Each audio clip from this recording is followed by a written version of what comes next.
festivalcircuit.com and the director of the Austin Comedy Film Festival. We've got an event coming up, Austin Comedy Film Festival Fall 2022, our last event of the year. Will be taking place on November the 8th at the Austin Film Society Cinema. If you're watching the program at Austin Comedy Film Festival, you're going to see a bunch of content that's 30 minutes or less. Everything from funny music videos to comedy series episodes to horror comedy films, you name it. Comedy's all over the place. And you're going to see some good films and some good acting performances. And we are joined today by Jordan Ledy, who's going to be talking about his film that he's got screening the festival. It is called Rewinder. And this film, the lead actor, correct me if the name is wrong, but Gage Biltoft. That's right. Gage Biltoft is nominated for the Best Acting Performance Award. Great job on this one, Jordan. Thank you. Thanks for having me, Michael. Thank you. And sorry, it's Ledy or Ledy? I'm sorry. Ledy. Nailed it. Okay, cool. Yeah. All right. I'm on fire today. Mine's just Michael, just Mikel. Yeah. I know it's weird, but it's all good. Anyway, the judges are impressed. I mean, not just with the acting. I mean, the acting is kind of like the icing on the cake, but this is very well put together, man. Like your production and just every actor, just the way you put this together is really, really top notch. And there was a lot of great compliments from the judges about, the production and just how funny this whole thing was. So excellent work by you and your team. Thank you so much. It means a lot. Well, we're excited to screen it, and I want to tell everybody about it, but I'm the guy who always tells the end first and just ruins the entire joke. So I'm going to let you put the synopsis in your own words. Sure. Yeah. So the Rewinder is about a guy and a girl that have a very ill-fated bad first date, which I'm sure we've all been on many of those. And after a bad first date, sometimes you wish you had an undo button or a rewind button that you could try over again so you could better present yourself. So as luck would have it, these two meet a bartender played by the fantastic Sarah Burns, who you might recognize from Barry and I Love You Man and a bunch of other stuff.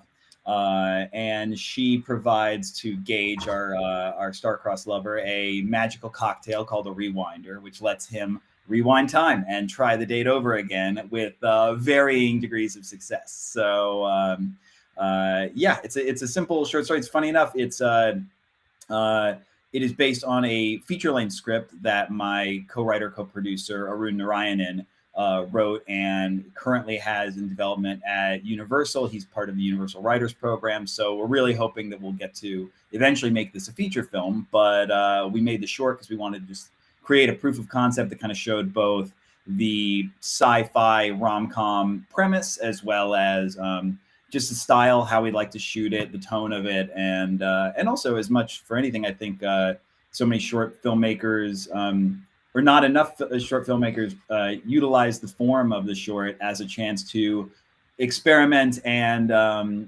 dive deeper into their own ideas. It's great to write feature scripts. Everyone should, and it's incredibly challenging. But there's so much more that you learn from both condensing and then actually putting it up on its feet and shooting it and finishing it.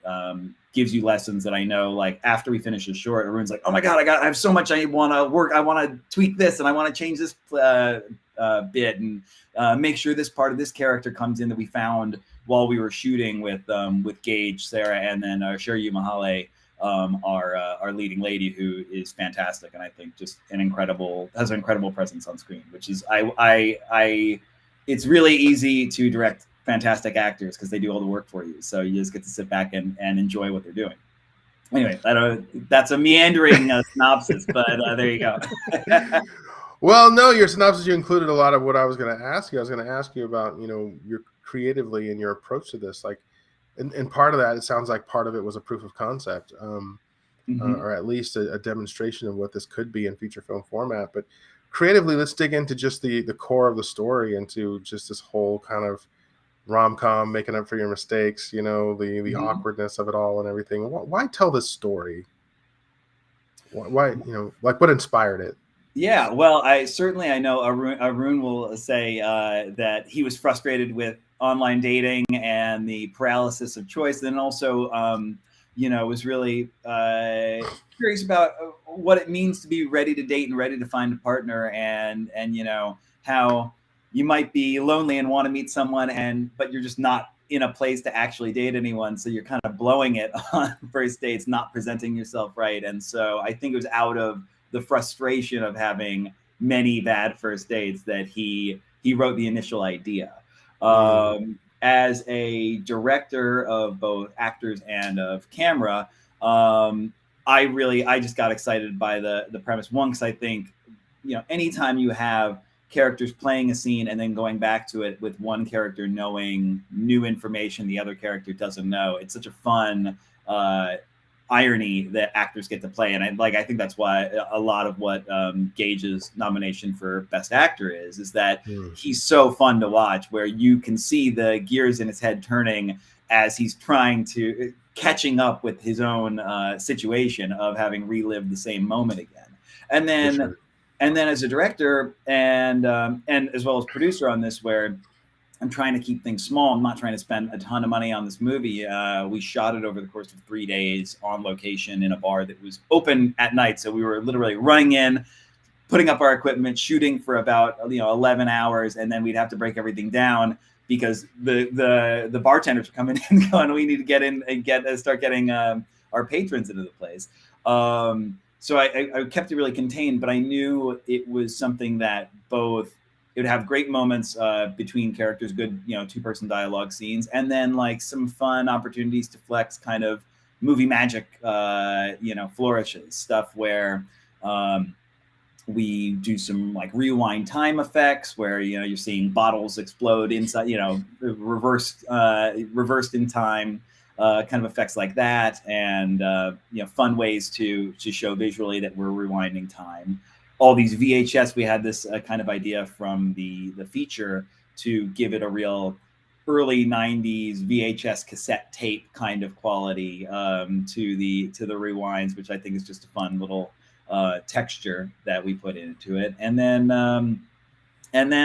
I think you mentioned to me maybe before we started talking about this, just like any kind of learning technical things that were on this production. Sure. One thing for me, I went to film school and I've been on a bunch of sets, but this is the first time I got to direct with a proper dolly system. Like a lot of times it's like, we don't want to pay for a dolly grip and the dolly, so we'll handhold it. And it's like, no, this one I really want that smooth, like glide in kind of dolly move because it needs to feel magical. This beat needs to feel like movie magic, and I every time I went cheap on it, it never worked. So finally I was like, okay, we're getting a dolly grip, and of course, the first day we find out that despite renting the dolly, we didn't rent the little wheels to get on the rails. So we had to find, my producer pulled a major rabbit out of the hat of finding the one vendor in LA that is open on a Sunday that had or open on a Saturday that had those. And then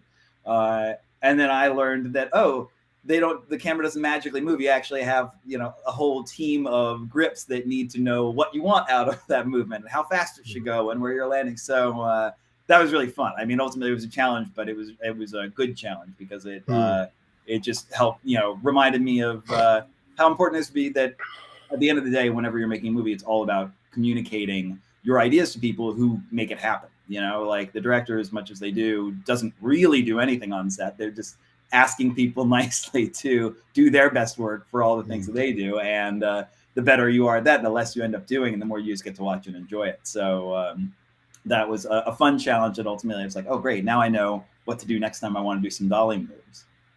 Yeah, you learned your dolly lesson, it sounds like, which is, the dolly's cool, but every time the dolly... Don't forget the little wheels. That's right. There are big wheels on it, and there are little wheels. And the little wheels are for the dolly, and the big wheels are for getting it on in the truck. Nice. So, yeah. Nice. Well, what do you have planned for the future? Like now that you've done this, and I guess it's kind of a two-parter because I want to ask you what you have planned for the future, personally, but I also, it sounds like there's something more that's going to happen with this, after its festival run. Are you going to try and make this a feature? How's this going to go? I would love to. I mean, right now we're kind of an interesting place because Arun is, who's my writer and co-producer, is part of the Universal Writers Program, which is a year-long program. And so one of the scripts that he kind of got accepted on the merits of was the feature script for Rewinder. So kind of when we started making the short, we thought, we'll use this to raise funds. Now it's sort of living in a place where it's got some, it's got potential to move forward in their development tracks. So, yeah, the short answer is yes, we'd love to make this a feature. And I think If it's something that doesn't get completely developed at Universal, we pick right back up in trying to make it independently. But that's kind of motivated me to say, okay, now I've made some shorts and I have a good proof of concept for this. But if I want to really make the case to direct this as a feature, if it was to go the studio route, I'm going to have to make a feature. So I'm currently working on a screenplay, which is similarly, it's a rom-com relationship, comedy, dramedy in one location that I think I could go shoot in a week. And currently writing that and hoping to shoot it early next year. And just a micro comedy. I hesitate to use the term mumblecore because I will write all the lines. I won't make it pure improv, but something that is just personal one-on-one relationships and that will give me a chance to direct something that's more in the 1.5 to 2 hour range. So that's my plan right now. And then, as always, I think everyone who's making shorts also has day jobs. I have day work, so I edit, I direct branded content, and always chipping away at different projects like that to keep lights on. Man, this has been great. It's great to learn the backstory of just this whole project. And before we go, is there anything you want to add at all? Well, just I want to thank the judges at Austin Comedy Festival for accepting us. It's been, I know, an incredibly competitive year. I think everyone had a movie right when COVID hit and then made a movie during COVID. So I feel like right now there's just a tidal wave of really great short films and content that are all competing for spots. So I really appreciate you guys for selecting us. And to everyone who's coming to the festival, I really hope to see you. We're playing in the evening and we'll be hanging out all day. So say hi to me or my producer, Alexis, and my leading man, Gage. We'd love to meet you and talk to you. And thanks again for having us. All right. Thank you, my friend. Again, you make us look good with this one. And we're excited to screen it. And I'm sure we're going to get plenty of laughs from the crowd. So right on. I appreciate you. Cool. Thanks, Hi, brother.